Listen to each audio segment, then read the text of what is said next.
the life and legacy of the commander of the faithfuls, Imam Amir al-Mu'mineen, Ali ibn Abi Talib, alayhi salam, the first man in Islam, the cousin of the Prophet, his son-in-law, the first defender and supporter of the Prophet. We will discuss his sacrifice and his contributions over 30 episodes. So please join me. I am your brother, Moustafa Qazwini. Assalamu alaikum.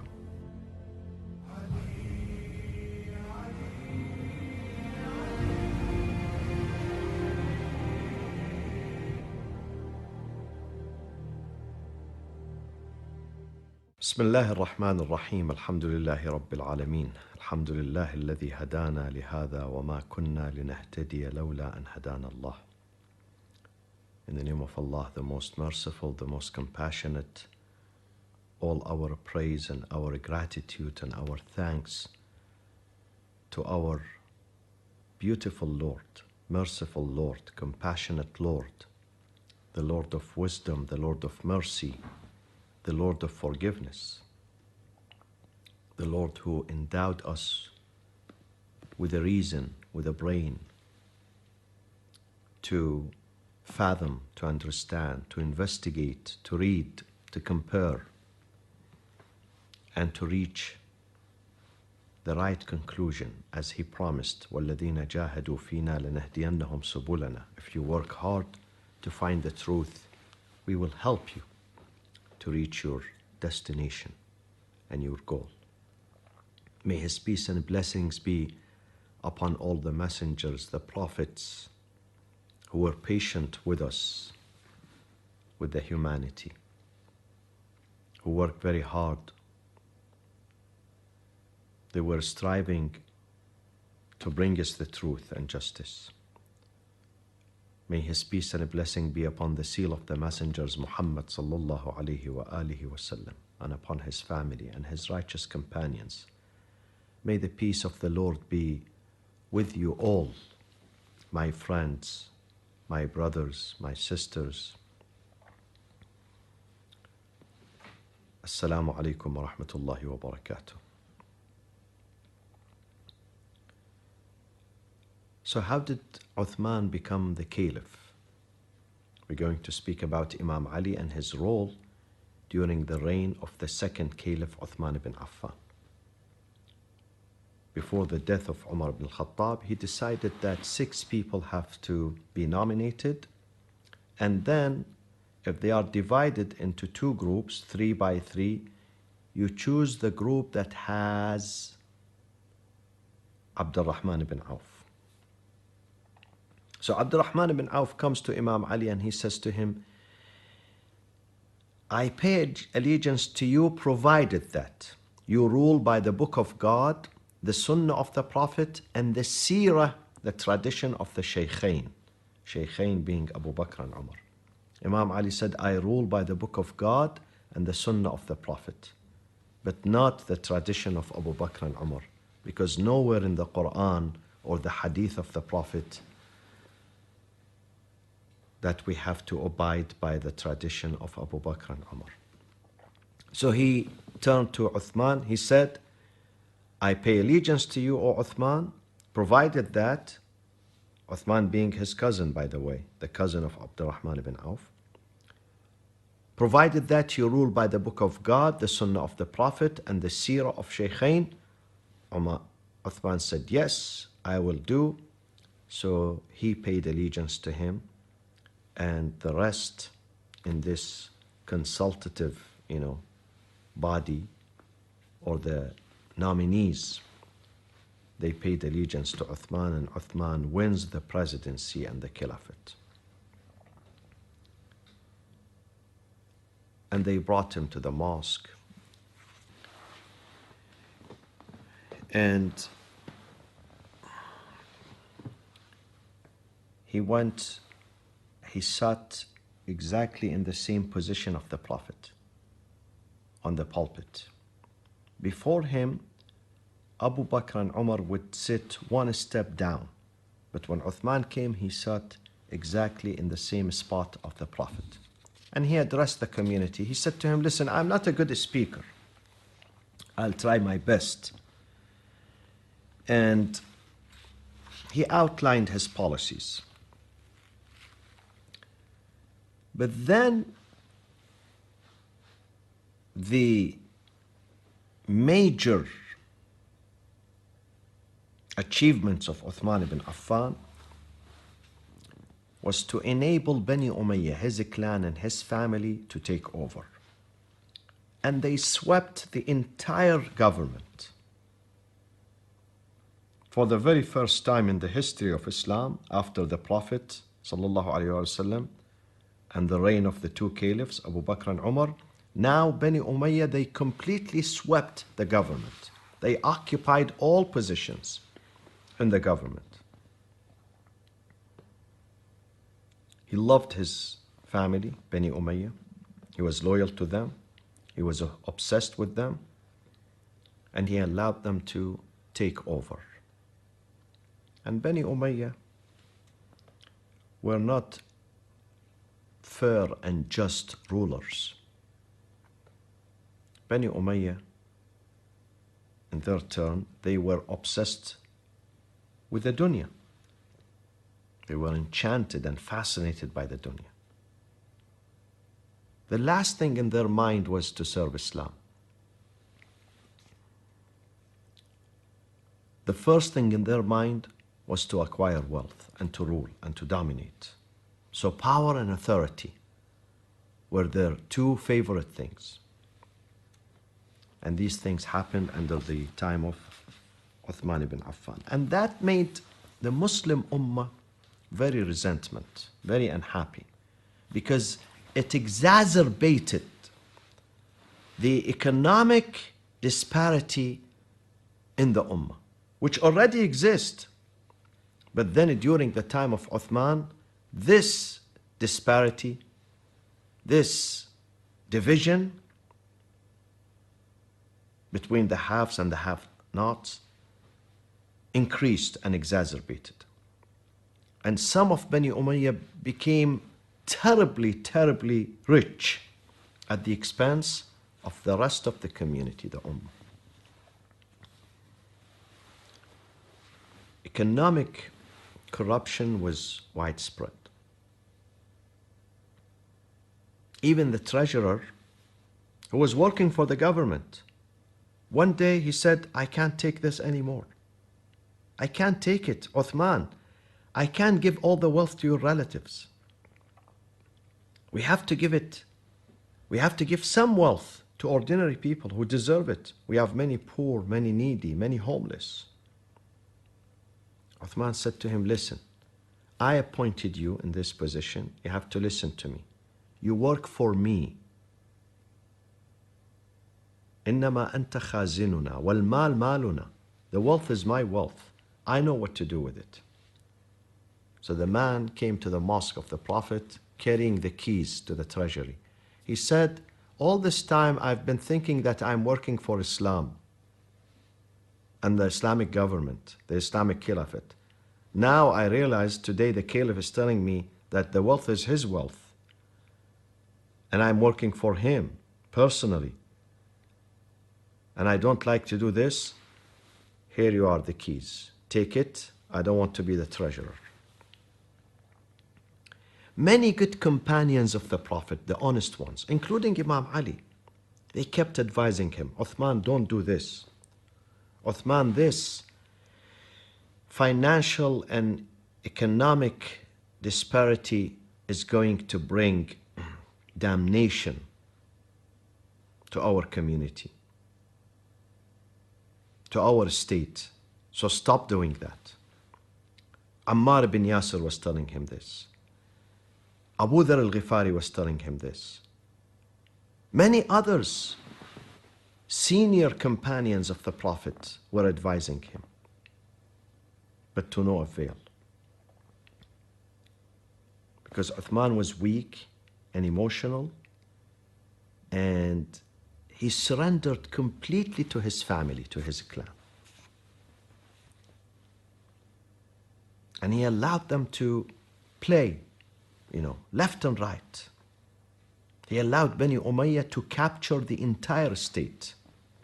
the entire government, and other regions too, because Islam at that time was ruling over, probably 50 states, 50 different countries. So all the governors, the judges, people who were influential were part of that Bani Umayyah. And I have to mention this story. Abu Sufyan, Sakhr ibn Harb, the head of Bani Umayyah, the chieftain of that tribe. When Uthman became caliph, of course, he was so excited. He knew that now, after waiting for so many years, he was waiting for Muhammad to die, because he looked at caliphate as sultanah, as being a sultan, as being an empire. This is how he perceived the caliphate and religion. This is exactly what he said the first day he accepted Islam. He turned to Abbas, the uncle of the Prophet. He said, لَقَدْ أَصْبَحَ مُلْكُ بْنُ أَخِيكَ عَظِيمًا. The kingdom of your nephew Muhammad is so great now. So it was a kingdom for him. It was an empire for him. It wasn't a matter of state and faith and people and serving others. It was a matter of dominance for him. Dominance and authority. Superpower. So he came to the house of Uthman ibn Affan to celebrate, when they win a victory, in the evening they make a celebration. Now I don't know whether it was in the evening or the day. So the entire Bani Umayyah clan, they gathered there to celebrate. So Muawiyah, the father of Muawiyah, Abu Sufyan, he almost lost his vision. He could not see. He lost his eyesight. He said, do you have someone stranger here in the house? They said, no. All of us from this elite family, Bani Umayyah. He said, تلقفوها يا بني عبد الشمس تلقف الكرة فوالذي يحلف به أبو سفيان ما من جنة ولا نار. Take it from each other. Pass it to each other. Pass the caliphate. Now that is in your quarter, pass it to each other like a ball. Abu Sufyan swears that there is no hellfire, no paradise, no day of judgment. This is your opportunity for success, for wealth, for dominance. This was his statement. And this is exactly what they did. They listened to him. And they followed his instructions in usurping the power. Now, Imam Ali alayhi salam, he was able to coexist with Abu Bakr and Umar, and he was their advisors, and they would respect him and listen to him as long as he does not eye the power and the caliphate, they would be okay with him. As long as he's only an advisor. And he accepted this status quo. He accepted this condition. He did not want to create conflict. So he became an advisor to them. And they would respect his opinion. They will act upon his opinion. But when it came to Uthman, Uthman went too much. Uthman would not listen to Imam Ali's advice. Imam Ali wanted to keep the Islamic State safe and strong, but it was deteriorating. And he would come to Uthman, he would advise him. Sometimes he would advise him very seriously. He would shake him up. Oh, Uthman, wake up. Don't do this. Uthman, you are planning for your damnation and the damnation of Islam. Don't do this, Uthman. But Uthman would not listen to Imam Ali's advice. Imam Ali was the muraqib, the controller, the watcher, the observer. And it was important for him. This is part of enjoining good and forbidding evil. He cannot remain silent. He cannot see his Islam, Medina, and the people of Medina and the faith that his father-in-law, his brother, the Prophet, established, goes down. He wanted to save, he wanted to do something. But unfortunately, Uthman ibn Affan did not listen. And Uthman was not even able to listen because number one, he was old. When he became caliph, he was in his 70s. The second, he was so emotionally attached to his family that he wanted everything for Bani Umayyah. Every piece of an opportunity to go for them. So he was not willing to listen. Neither he felt what the common people in the street feel. He didn't feel poverty. He didn't feel deprivation. He didn't feel that people are hungry. Because Uthman was rich. From day one, Uthman was a rich person. So he never suffered any, hunger, starvation, deprivation. So the cries of the people would not resonate with him because he didn't have that feeling. And therefore, there was no response. Things were deteriorating day by day, not just in Medina, in many other provinces in Egypt. Actually, the people who murdered Uthman, most of them came from Egypt. They say 2/3 of them were Egyptians, 1/3 of them were the people of Medina. So poverty was widespread during his reign. And then he would allow people who were very corrupt. They were known for their corruption and deviation and manipulation to take over. One of them is Marwan ibn al-Hakam. The Prophet expelled him from Medina. He brought him back. One of them is Sa'id ibn al-As. One of them is Al-Walid ibn Uqbah ibn Abi Mu'ayt, where the Prophet said this person is one of the people of evil and hellfire. He made him the governor of Kufa. Uthman made him the governor of Kufa. He appointed Abdullah ibn Abi Sarh as the governor of Egypt. He appointed, or reinforced actually, Muawiyah as the governor of Syria. Muawiyah was appointed by Umar, but then he was reinforced by Uthman ibn Affan. He appointed Abdullah ibn Amr, another unqualified person, as the governor of Basra. And he would,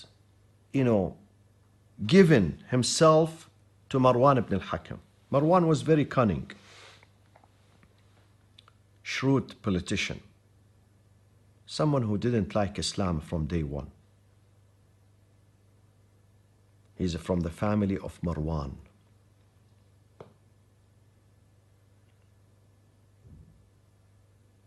And Uthman ibn Affan would listen to him. So he was controlled. Uthman ibn Affan during his leadership was controlled by Marwan ibn al-Hakam. So the class society was exacerbated. The disparities increased. The deprivation was widespread. Many people, they became rich, very rich. Others were dying of starvation. One of those who were dying of starvation was Abu Dharr al-Ghifari, Sahib Rasulullah. Abu Dharr came to Uthman. He said to him, Uthman, don't do this. He was reciting Quran for him, forewarning him. وَالَّذِينَ يَكْنِزُونَ الذَّهَبَ وَالْفِضَّةَ وَلَا يُنْفِقُونَها فِي سَبِيلِ اللَّهِ فَبَشِّرْهُم بِعَذَابٍ أَلِيمٍ. So he was expelled from Medina to Syria. Then Muawiyah threw him back to Syria, sent him back. This time, Uthman said, I would send him to a place where there is no comfort, no food, as a punishment. So he sent him to Al-Rabadha with his family, with his wife, with his son and his daughter. All of them died in that desert. The day the day Abu Dhar was being expelled. I love this man, Abu Dhar, because the Prophet loved him. The Prophet said, ما أقلت الغبراء ولا أضلت الخضراء على ذي لهجة أصدق من أبي ذر. Neither the earth carried nor the sky covered an individual who's most truthful and honest than this man, Abu Dhar al-Ghifari. I love him. Very honest man. And the Prophet said to him, Abu Dhar, تعيش وحدك وتموت وحدك وتدخل الجنة وحدك. You're going to live by yourself. You're going to die alone, lonely.